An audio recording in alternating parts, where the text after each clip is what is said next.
명주님들, 사랑에 빠지는 심장이 쿵쿵 뛰는 그 순간은 사주 속 운명적 기운과 연결돼 있습니다.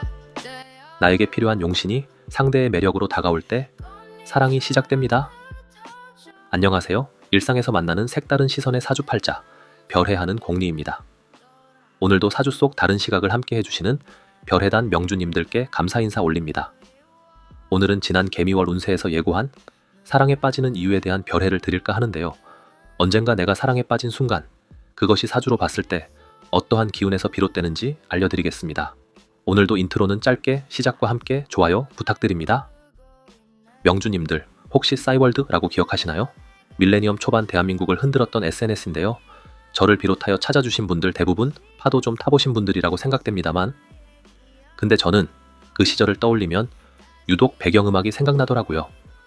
프리스타일의 Y, 키네틱 플로우 몽환의 숲, 임정희 눈물이 안 났어 등 뭔가 시대를 반영한 감성적이면서도 사랑에 대한 슬픈 노래들이 많았죠. 때문에 저도 그렇지만 당시를 떠올리면 이불킥과 같은 찌질의 역사를 가지신 분들도 조금 있으시리라. 근데 그때 그 시절 사랑했던 사람, 사랑했던 이유 기억하시나요? 바로 그 사랑의 이유, 그게 오늘 주제를 관통하는 기운입니다. 이 기운은 사주팔자로 봤을 때 명주에 필요해서 찾아오는 것인데요. 사주에서 부족한 오행, 즉 내가 필요로 하는 기운을 의미하죠. 이를 명리학에서는 용신이라고 부르고요. 그동안 저와 함께 해오신 별해단 명주님들께서는 지난번에 보셨으리라 생각되지만 못 보신 명주님들은 용신 찾기 콘텐츠를 통해 용신을 한번 찾아보시는 것을 추천드립니다.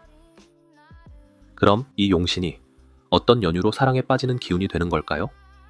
용신이란 것은 명주에게 쓸 기운, 써야 하는 기운으로 사주의 균형을 잡아주고 성장시키며 행복을 가져다주는 기운이죠. 때문에 이 기운을 가지고 있는 상대, 그 상대를 만나면 사랑에 빠지게 됩니다.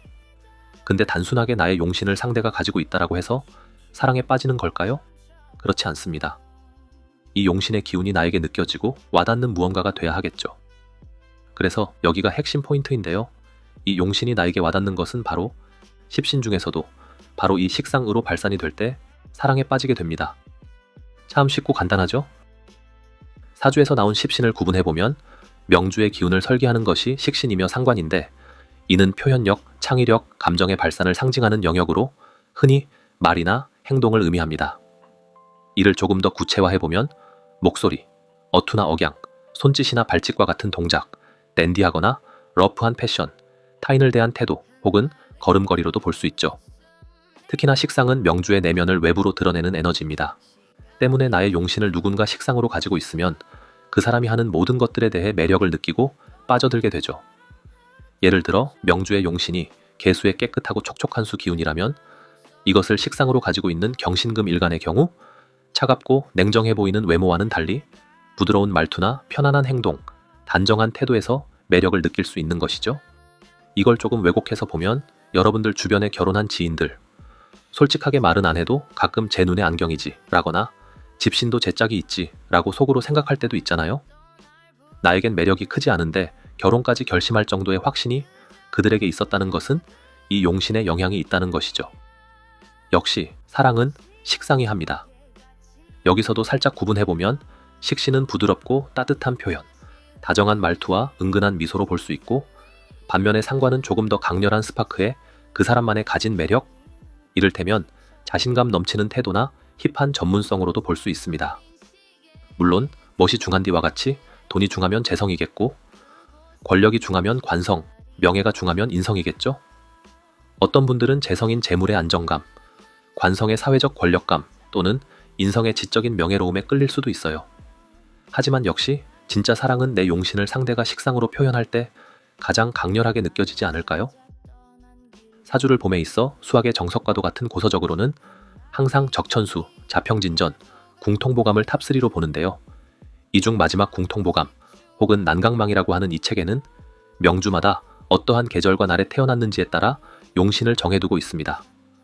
사주에서는 조후용신이라고 하며 해당 조후에는 이러한 용신을 가져야 좋다라는 것이죠. 예를 들어 한여름 삼복더위에 태어난 병화태양은 에어컨이 필요하고, 한겨울 엄동설안에 태어난 무토설사는 불지핀 아랫목이 필요한 것과 같이요.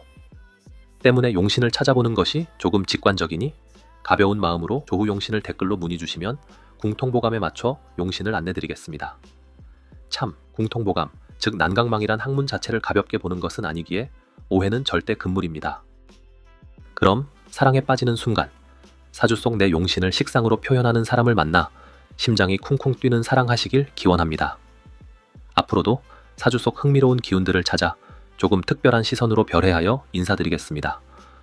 시청해주셔서 감사합니다.